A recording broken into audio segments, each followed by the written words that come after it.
The final piece that I'm going to cover in this deep dive, and one of the most intriguing to me, is the existence of the Vestiges of Divergence. So as we mentioned, the Divergence was the event created when the walking gods left the world of Exandria amidst the calamity and the war that served to break the world. They diverged from this plane when they left it, thusly calling it the Divergence. Now, at this point where the gods left Exandria, they also left behind extremely powerful ancient relics scattered throughout the world. The leaving of these articles in their wake was what were known as the Vestiges of Divergence. The Vestiges of Divergence themselves are mechanically designed to awaken or evolve with characters that wield or hold them as their stories evolve too, and as they cross these emotional or story-based milestones or significant events that impact their future.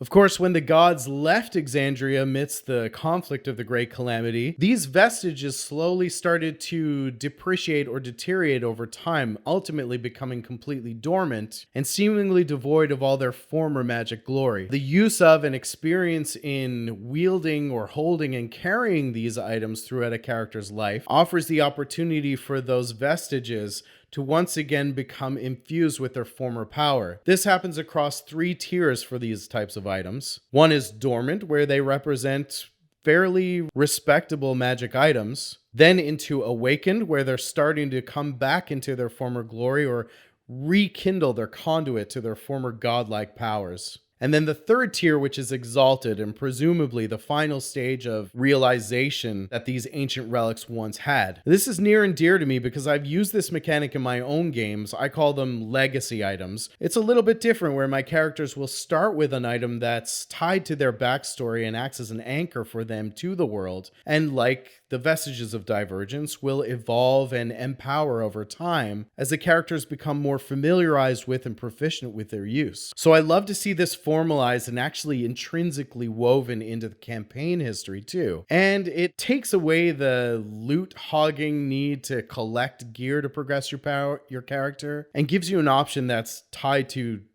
individually you. So I'm really excited to see how this type of idea might play out in an official material that is D&D lore. But of course, be wary, as Matt Mercer himself has alluded, not all Vestiges of Divergence were the fruits of good or well-intentioned labor.